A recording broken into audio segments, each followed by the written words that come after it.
Le titre de l'actualité du Red Ice cette semaine, c'est bien sûr l'annonce de l'arrivée de Melvin Merola pour les 2 prochaines saisons. Issu du mouvement junior du SC Martigny, l'attaquant qui fêtera ses 23 ans le 30 mars prochain arrive de La Chaux-de-Fonds. Il compte 44 matchs en Ligue nationale A, 143 rencontres en Ligue nationale B.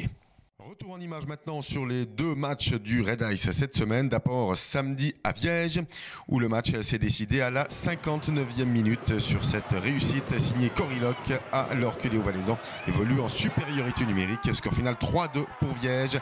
Dommage pour le Red Ice qui était revenu dans le match d'abord mené sur la marque de 2-0 dès la 8e minute. Le Red Ice qui était revenu grâce à des buts signés Michael Loacha en fin de première période.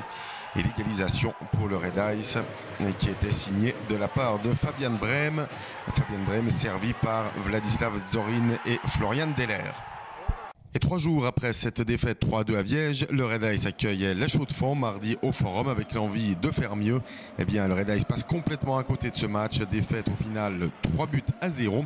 On revient sur les 2 défaites de la semaine à Viège et au Forum face à La Chaux-de-Fonds avec l'entraîneur assistant du Red Ice, Alain Darbelay. Contre Viège, on a fait, je pense, vraiment un bon match. Un entame de match un peu délicate, mais après, on a vraiment bien pris le match en main.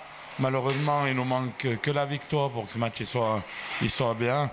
Après, contre Chaux-de-Fonds, comme vous dites, c'est la catastrophe là, mardi. Mais je pense ça fait partie du jeu. Il faut l'oublier, puis il faut repartir sur des bonnes bases. Adrien Plavich nous disait, c'est bizarre, on a l'impression que l'équipe elle est plus tendue dans les matchs à domicile que sur la route. Est-ce que vous avez travaillé là autour avant la venue d'Ajoie samedi? Ouais, c'est vrai ça c'est quelque chose qu'on n'arrive pas à expliquer, Adrien et moi. C'est vrai qu'à la maison, on est vraiment tendu.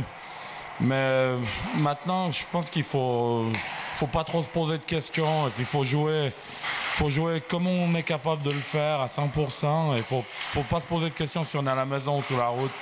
Il faut être plus cool et avoir du plaisir.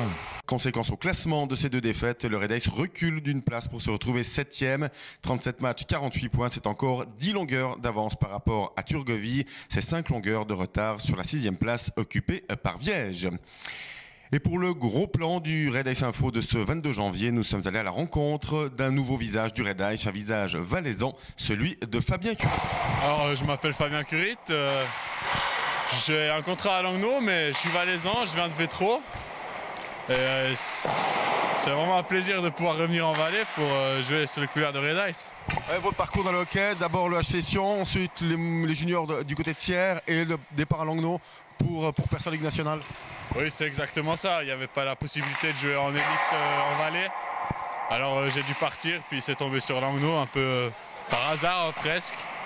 Mais je suis content de mon parcours jusqu'à maintenant. Par hasard, comment ça se fait justement ce départ? Apprendre l'allemand, ça m'a toujours intéressé. Et étant valaisan, après c'était soit Berne ou Langnau. Mais je me suis dit que j'avais plus de chance à Langnau, donc je suis parti à Langnau. La découverte ici de la Ligue nationale B cette saison sous le maillot du Red Ice, pour vous, nouvelle expérience. Comment ça se passe jusqu'à maintenant? Au début, ça a été un peu difficile de s'adapter, mais maintenant, je me sens bien dans l'équipe et je suis content de pouvoir avoir du temps de glace ici, parce qu'à Langnau, je ne jouais pas, donc c'est bien. On regarde l'équipe, quel regard vous portez sur votre équipe? Je pense qu'on est une jeune équipe avec 2-3 joueurs d'expérience. Je pense que ça peut faire un bon mélange. Il ne reste plus beaucoup de matchs jusqu'au play-off et on verra ce qu'on peut faire en play-off.